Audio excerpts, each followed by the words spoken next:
Em nome do Padre, e do Filho e do Espírito Santo. Amém. Ave Maria, cheia de graça, o Senhor é convosco. Bendita sois vós entre as mulheres, e bendito é o fruto do vosso ventre, Jesus. Mãe de Deus, rogai por nós, pecadores, agora e na hora de nossa morte.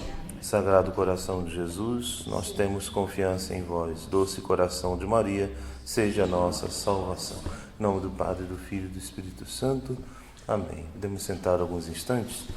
Meus queridos filhos, nós vamos fazer a conclusão, então, dessa catequese sobre a elevação, a necessidade da elevação do homem a Deus.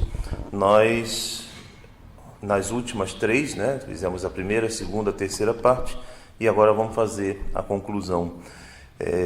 Chegamos na última catequese até o ponto em que falávamos sobre o pecado original. Então, como que o pecado original causou toda essa desgraça na nossa vida.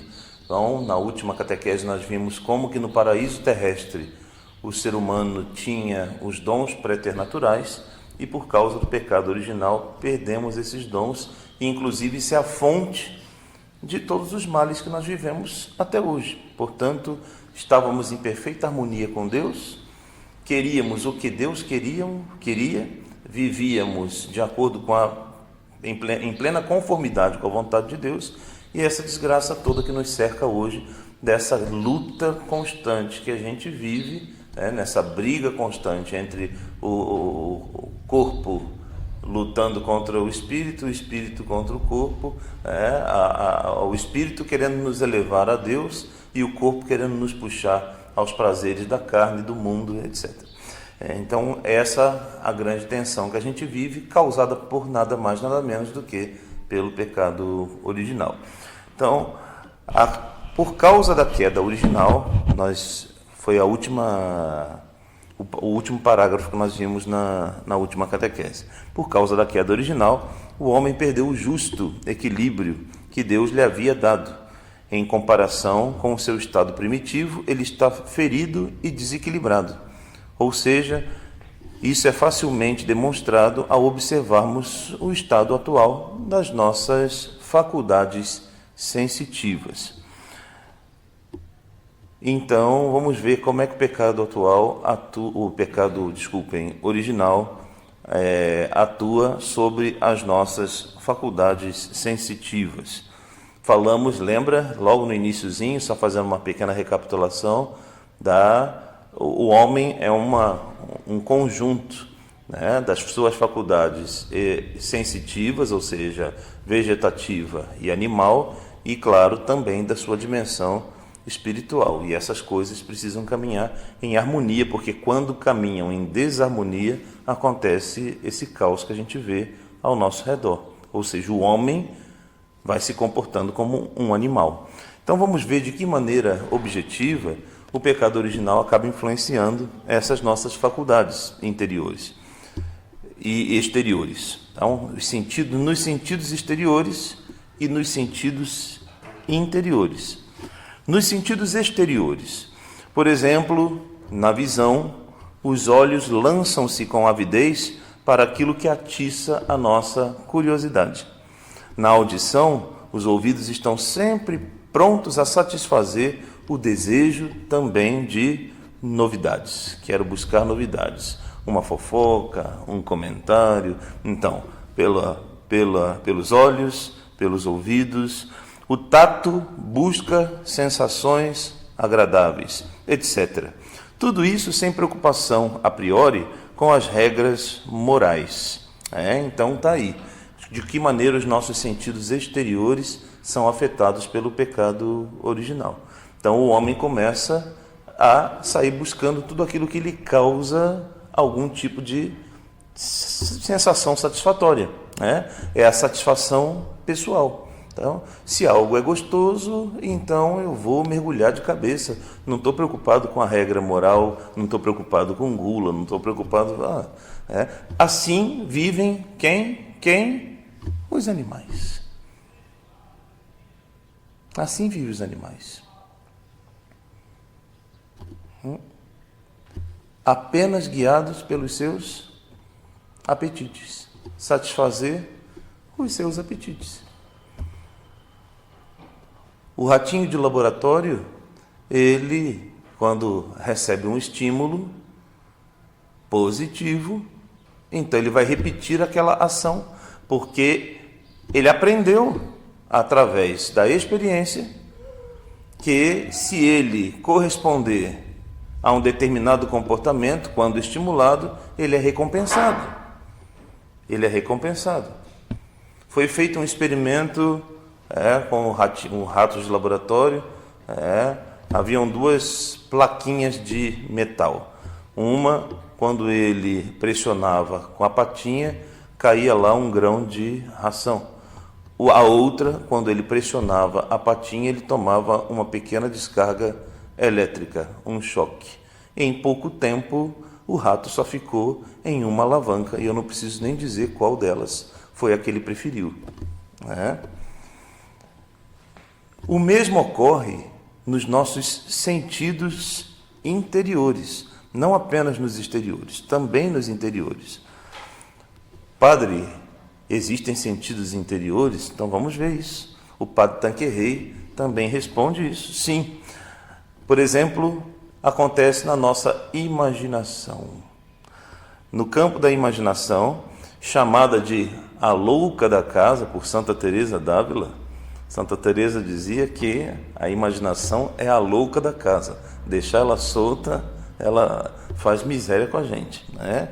Então, no campo da imaginação, chamada de a louca da casa por Santa Teresa d'Ávila, retrata-nos as mais variadas cenas, às vezes mais outras, mais ou menos sensuais, ou as paixões que nos inclinam fortemente e até mesmo com violência em busca de um bem sensível ou sensual, sem se preocupar com o aspecto moral, buscando levar a nossa vontade ao consentimento. Então, a princípio, sempre falo isso para todas as pessoas que fazem direção comigo, todos os fiéis que sempre têm a oportunidade de me escutar, eu sempre digo isso. A priori, a princípio, os maus pensamentos podem ser uma tentação, a princípio. E, infelizmente, nós não temos nenhum meio, nenhum bloqueio, não existe um método da gente se preservar dos maus pensamentos chegarem até nós. Infelizmente, a gente não tem como fazer isso. Não temos como colocar a nossa cabeça dentro de uma bolha protetora, que os maus pensamentos vão ficar todos do lado de fora da bolha. Não tem como a gente fazer isso. Então, infelizmente, assim, o mau estímulo vai chegar a nós. O que precisamos aprender é o que fazer com eles depois que eles chegam. Então, se o mau pensamento vem, mas ele imediatamente é cortado ou repelido, então acabou-se o problema. A questão toda é que, por causa da nossa inclinação, olha o que a gente está vendo aqui agora, por causa da inclinação das nossas paixões, por causa da desordem, quer nos nossos sentidos externos, quer também no nosso sentido interno. Por causa dessa desordem, o que acontece é que, na grande maioria das vezes, o mau pensamento vem, a gente não repele ele, pelo contrário, a gente até se demora nele, gerando assim um certo deleite, ou seja, houve ali algum prazer naquele pensamento, seja ele de que natureza for, tá bem? Seja ele de que natureza for. Eu estou pensando mal do outro, em vez de eu cortar fora aquilo, nem sei nada da vida do outro, mas eu estou pensando mal do outro, e então eu começo a alimentar assim mesmo, e aí começo a alimentar aquilo, e aí, se eu bobear, entra a louca da casa, a imaginação, e aí começa a bagunçar ainda mais a coisa, porque a partir de uma premissa qualquer, eu já começo ali a criar na minha cabeça uma verdadeira história, uma epopeia acerca daquele pensamento. É aí aonde começam a surgir as maledicências e outras coisas tais. E fulano é tal assim, parece isso, parece aquilo, não sei, pronto, já comecei a criar ali uma história, quando na realidade eu não sei nada sobre aquela pessoa, não sei nada da vida dela, eu só estou ali simplesmente trabalhando com as minhas paixões e as minhas inclinações. Essas inclinações, contudo, elas não são irresistíveis, né? Então, tem como controlar, não são irresistíveis de todo, né? A gente pensa que é irresistível, a gente acha que é irresistível, mas não é, né? No final das contas, a gente vai ver mais para frente, daqui a pouquinho acho que eu vou falar isso aqui, eu sei que eu anotei em algum canto, mas muitas vezes a gente usa isso como pretexto. A grande verdade é essa. Pode doer, esta verdade pode doer, mas ainda assim ela é necessária. Muitas vezes a gente usa como pretexto aquela velha história de dizer, mas eu luto contra isso e não consigo. A pergunta que não quer calar é, será que eu luto mesmo? Será que eu luto com todas as forças?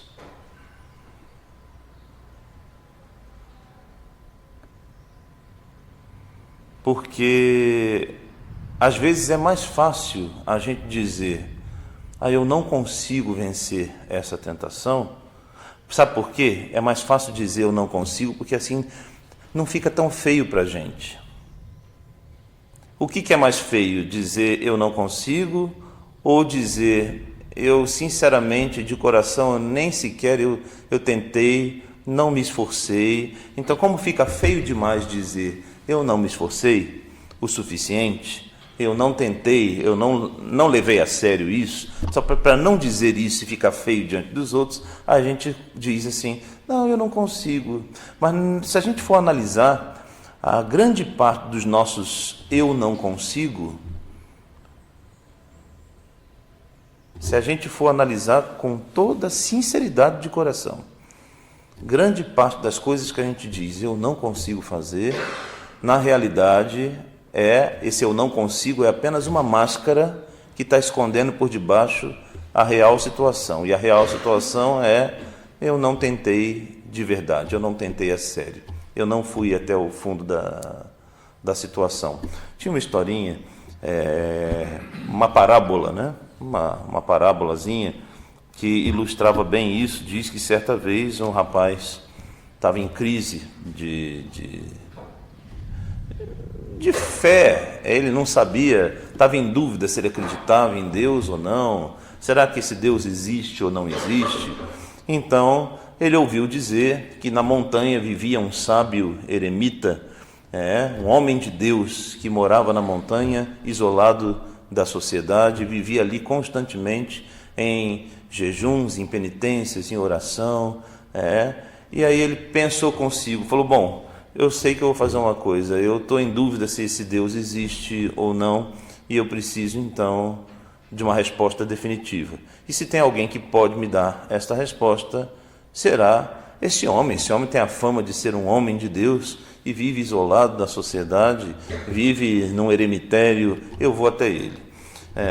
Esse rapaz então sobe até o topo da montanha e lá encontra o eremita.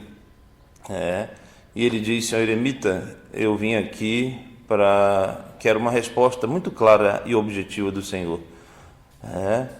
Se esse Deus existe de verdade, me mostre onde está Deus. Eu quero ver Deus. Me mostra Deus.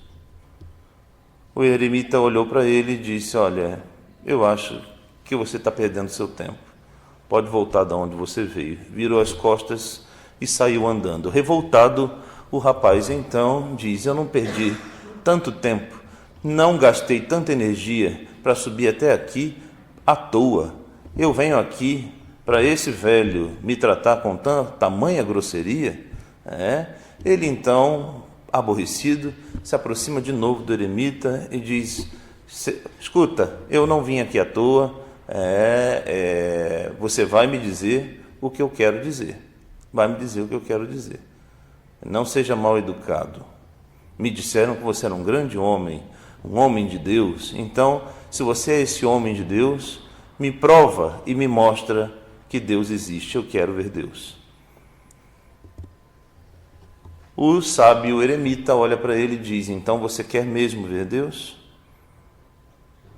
Ele disse: mas é claro, se eu estou te dizendo isso, e eu vim até aqui para isso, então, por favor, disse o velho, me acompanhe. E os dois começaram a caminhar em silêncio, descendo a montanha. Desceram todo o percurso a pé, em silêncio, e o homem já estava incomodado. Chegaram então até uma lagoa, a proximidade de uma lagoa, até que então o rapaz inquieto colocou para fora aquilo que ele estava aquilo que estava incomodando o seu coração. Disse: meu senhor, eu vim aqui não para passear com o senhor, não para caminhar com o senhor, mas para o senhor me mostrar Deus. Eu vim para o senhor me mostrar Deus. Eu quero saber, cadê esse Deus? E aí o senhor está andando comigo há não sei lá quanto tempo e em completo silêncio, não me fala nada. Tenha paciência, rapaz, disse o velho, tenha paciência. Mais uma vez vou te perguntar, quer mesmo ver Deus? Está mesmo buscando a Deus? E ele disse: claro que eu estou. Então venha comigo até aqui. Adentraram a lagoa, mais ou menos até a altura da cintura por ali, e quando a água já batia na cintura dos dois, o velho eremita agarrou o rapaz pelos cabelos e imergiu a cabeça dele debaixo d'água e segurou bem firme lá embaixo. O homem tentava trazer a cabeça para o alto outra vez, se debatia, mas o velho foi firme e segurou a cabeça dele debaixo d'água.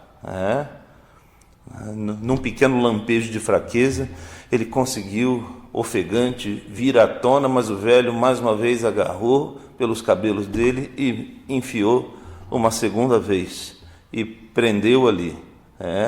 E o rapaz então, desesperado, buscando o oxigênio, conseguiu se desvencilhar do velho e saiu correndo para longe dele e gritando: velho louco, queres me matar? E o velho responde: matar? Jamais. Não, de forma alguma. Então o que foi que você acabou de fazer, se não foi tentar me matar? Falou: não, só estava te mostrando que você nunca buscou a Deus seriamente. Se você quer saber se Deus existe ou não, se você quer buscar verdadeiramente a Deus, lute por Ele e busque a Deus com a mesma intensidade e seriedade com a que você buscou o oxigênio agora. Você fez de tudo para escapar de mim, porque sabia que o oxigênio era essencial para a sua sobrevivência. Então você fez de tudo, lutou com todas as suas forças para buscar o oxigênio. Você diz que não sabe se Deus existe, que está numa grande busca de Deus, você nunca buscou de verdade. Nunca buscou de verdade. Buscai a Deus com a mesma intensidade com que você buscou esse oxigênio agora. Então, muitas vezes, moral dessa pequena parábola, muitas vezes, na nossa luta espiritual, na nossa batalha cotidiana contra o pecado, muitas das nossas tentações que a gente diz, eu não consigo vencer, na realidade, a gente não tentou de verdade. Não tentou de verdade. Não empreendemos ainda todo o esforço necessário. Tudo que a gente ainda fizer para lutar, não só contra o pecado, mas também contra as ocasiões próximas de pecar, tudo ainda será muito pouco. Essas inclinações, portanto, não são de todo irresistíveis, porque as faculdades ficam, em certa medida, submetidas ao império da nossa vontade. É preciso É justamente isso é precisamente isso que nos diferencia dos animais. É isso que nos diferencia dos animais. As nossas inclinações ou apetites sensoriais devem ser regidos ou guiados pela nossa vontade e, portanto, pelo espírito, pelo lado espiritual. De forma que o animal não tem isso, né? Essa é a nossa grande diferença. O animal sempre vai ser o que é. O animal sempre vai ser o que é. Vai seguir sempre os seus instintos. Por isso, só um pequeno parênteses, eu sei que isso aí é tema para outro momento, né? Mas por isso que é um absurdo essa teoria evolucionista. O homem veio do macaco, o homem veio de coisa nenhuma, de macaco nenhum. O animal sempre teve esse apetite, O animal sempre teve esse apetite e jamais teve uma alma salvífica, uma alma espiritual. O animal tem uma alma, um animal que não é destinado à salvação. Contudo, é verdade que nos custa muito esforço, não vamos mentir, causa para nós muito esforço e estratégia para submeter, para controlar esses súditos rebeldes que são os nossos apetites. Não somente as faculdades sensitivas foram afetadas pelo pecado original, mas também as nossas faculdades intelectuais. O intelecto, não há dúvida de que o nosso intelecto continua apto a conhecer a verdade. Contudo, após o pecado original, isso acontece somente à custa de um trabalho árduo e paciente.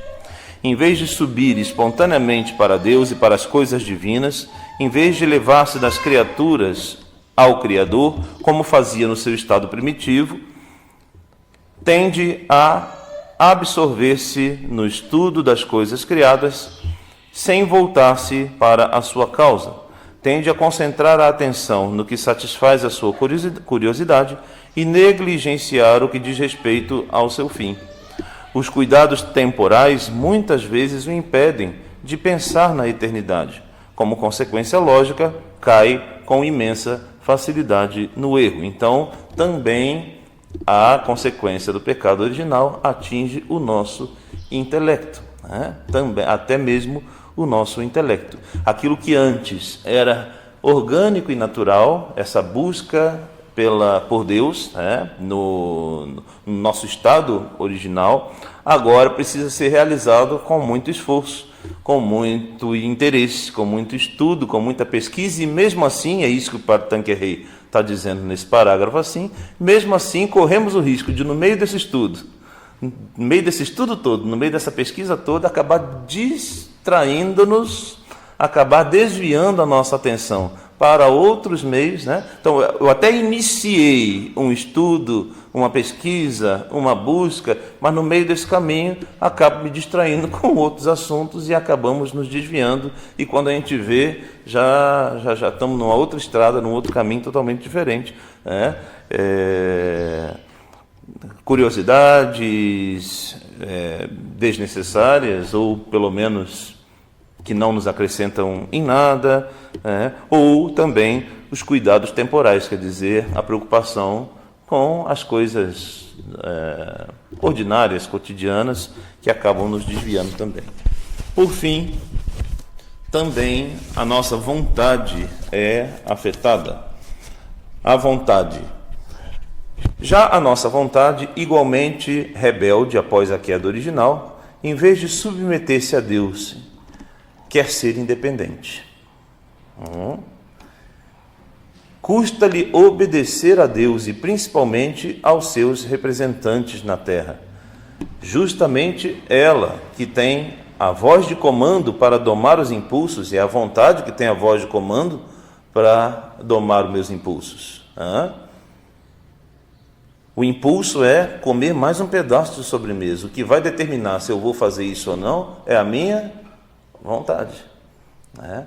Mas, infelizmente, a vontade, como também foi ofuscada pelo pecado original, muitas vezes essa vontade, que teria poder sobre o controle dos impulsos, o que ela faz? Acaba cedendo aos impulsos, ou querendo algo diferente do que Deus quer, que não deixa de ser uma rebeldia ou uma desobediência.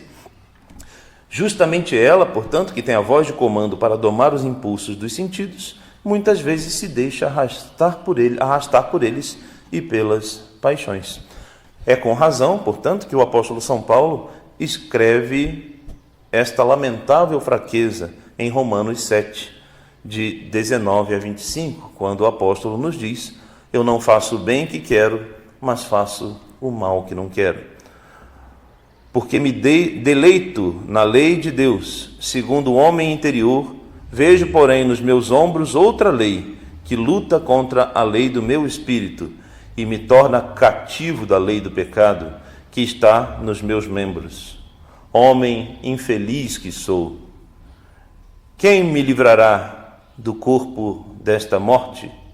Graças a Deus, por Jesus Cristo, nosso Senhor. Então está aqui, Romanos 7, de 19 a 25, o apóstolo São Paulo fazendo, numa frase muito bonita e relativamente simples, São Paulo sintetizou tudo isso que a gente viu até agora. Está aí, o reflexo da nossa fraqueza. Portanto, meus filhos caríssimos, visto o estado lamentável em que nós nos encontramos, ficou demonstrada nessa catequese, ou nestas 4 catequeses, concluindo hoje, o quão necessária é a nossa vida espiritual e o quão urgente e zelosa deve ser a nossa batalha na busca da nossa elevação ao estado sobrenatural. Nas próximas catequeses, então, nós vamos tentar ser mais objetivos. Até agora, nós apresentamos a problemática. Acho que ficou claro isso, né? Até aqui a gente apresentou o problema e as razões desse problema. Então, entendemos agora qual é o problema, né? E o que permitiu que esse problema chegasse até nós, o pecado original. A partir das próximas catequeses, a gente vai tentar agora, então, ser um pouco mais objetivos. Padre, o problema foi apresentado, mas e a solução? Então, é claro que seria muito pretensioso da nossa parte apresentar uma solução maravilhosa e mágica para todos serem santos amanhã, sem muita luta, como acabamos de ver, sem muito esforço, não será possível. E sem a graça de Deus, principalmente, né?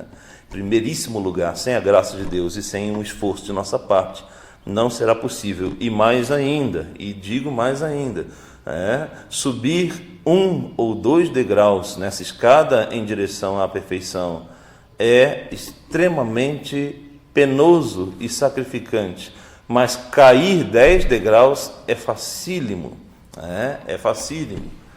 Então, já entendemos que a batalha vai ser árdua e contínua e devemos estar sempre vigilantes, porque, caso contrário, todo o esforço que a gente fez, tanto tempo que a gente empregar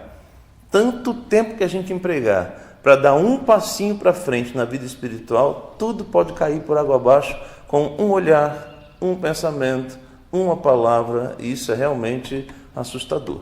No entanto, como falei, não é pretensão nossa apresentar aqui uma grandiosa solução, mas nós vamos tentar apresentar nas próximas catequeses algumas soluções práticas. O que eu posso fazer então, como cristão, de maneira prática, no meu dia a dia, para lutar contra essas minhas inclinações carnais,